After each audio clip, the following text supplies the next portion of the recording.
एक दलित विधायक और तहसीलदार के बीच की लड़ाई अब विधानसभा तक पहुंच चुकी है और विधानसभा ने एक्शन लेने की तैयारी कर ली है। दरअसल 2 फरवरी का मामला है। दौसा में विधायक डीसी बैरवा यानी कि दीनदयाल बैरवा और तहसीलदार गजानंद मीणा के बीच में जबरदस्त तरीके से बहस होती है।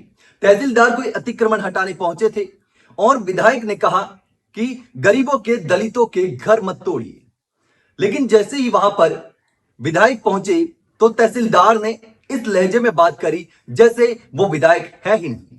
तहसीलदार ने कहा कि ये जमीन मेरी है, सरकार की है, यानी कि जमीन मेरी है और मैं इस जमीन पर जो चाहे करूं, तू कौन होता है कहने वाला। और उसके बाद विधायक ने इस पूरे मामले को पर्सनल ले लिया, सरकार से शिकायत भी की, मंत्रियों से भी शिकायत की और लगातार इस मामले को उठाते गए। विधानसभा में भी जबरदस्त तरीके से बवाल हुआ और कांग्रेस और बीजेपी आमने सामने भी हुई, लेकिन सरकार ने आखिरकार इस पूरे मामले पर एक्शन लेने की तैयारी कर ली है, क्योंकि विधानसभा स्पीकर ने विशेषाधिकार हनन प्रस्ताव को स्वीकार कर लिया। पहले देखिए कि किस तरीके से 2 फरवरी को विधायक और तहसीलदार के बीच में बहस हुई थी। तो मैं तहसीलदार हूँ, मालिक हूँ जमीन का, सरकारी जमीन है। आपने तो तोड़ने का आदेश क्या है? मैं आदेश मेरे को दिया, मैं खुद मालिक हूँ मेरी जमीन का, आदेश कौन दिया?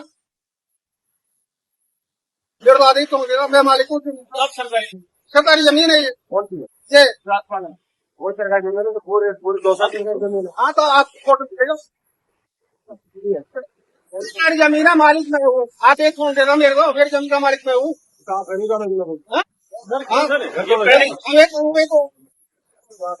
आप कहाँ से बात करोगे? अरे कौन गलत बात हो जाएगी, गलत बात हो जाएगी, गलत हो जाएगी। सरकारी जमीन है,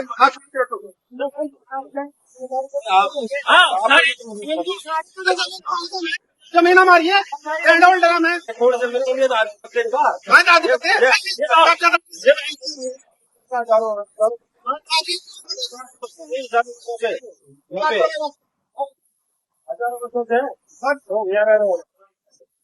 तो इसमें आपने देखा होगा कि तहसीलदार साफ तौर पर कह रहा है कि जमीन मेरी है, सरकार की है, यानी कि मेरी है, मैं हूं मालिक इस जमीन का, तू कौन होता है। और उसके बाद विधायक ने इस पूरे मामले को विधानसभा में भी उठाया और विधानसभा में देखे कि किस तरीके से बहस हुई। अध्यक्ष महोदय, 200 विधायकों का अपमान है। आप कब तक सहते रहेंगे? एक अधिकारी सरकारी जमीनों का मालिक दलितों का कब्जा करवा, इसमें आप लोग को ध्यान नहीं दे रहे हो। मेरी बात मैं आपसे अब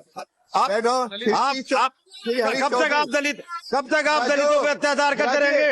अब आखिरकार सरकार तहसीलदार के खिलाफ एक्शन लेने के मूड में है, क्योंकि अब कांग्रेस ने विशेषाधिकार हनन प्रस्ताव लाया और प्रस्ताव को स्पीकर ने स्वीकार भी कर लिया। अब विशेषाधिकार समिति जो है विधानसभा की, वो इस पूरे मामले की जांच करेगी और जांच करने के बाद ये देखेगी कि इस मामले में कौन गलत है, विधायक गलत है या तहसीलदार गलत है। दोनों को बुला के पूछताछ करेगी। इसमें करीब 11 विधायक इस समिति में शामिल हैं और ये विशेषाधिकार समिति अब इसकी जांच करेगी। और अगर जांच में तहसीलदार दोषी पाया जाता है तो उसके खिलाफ विभागीय कार्रवाई की जा सकती है, निलंबन तक की कार्रवाई की जा सकती है, एक्शन लिया जा सकता है। लेकिन अब देखना होगा कि इस पूरे मामले में क्या होता है। क्या तहसीलदार के खिलाफ कार्रवाई होगी या नहीं होगी, यह भी देखने वाली बात होगी। लेकिन इस पूरे मामले पर आप क्या सोचते हैं? विधायक ने आरोप लगाया था कि दलितों की जमीन छीनी जा रही है, दलितों की जमीन तहसीलदार हड़प रहा है, दलितों के घर तोड़े जा रहे हैं, सरकार को इस मामले में एक्शन लेना ही पड़ेगा। कांग्रेस ने पूरे तरीके से इसको पर्सनल लेकर के मोर्चा खोल दिया था।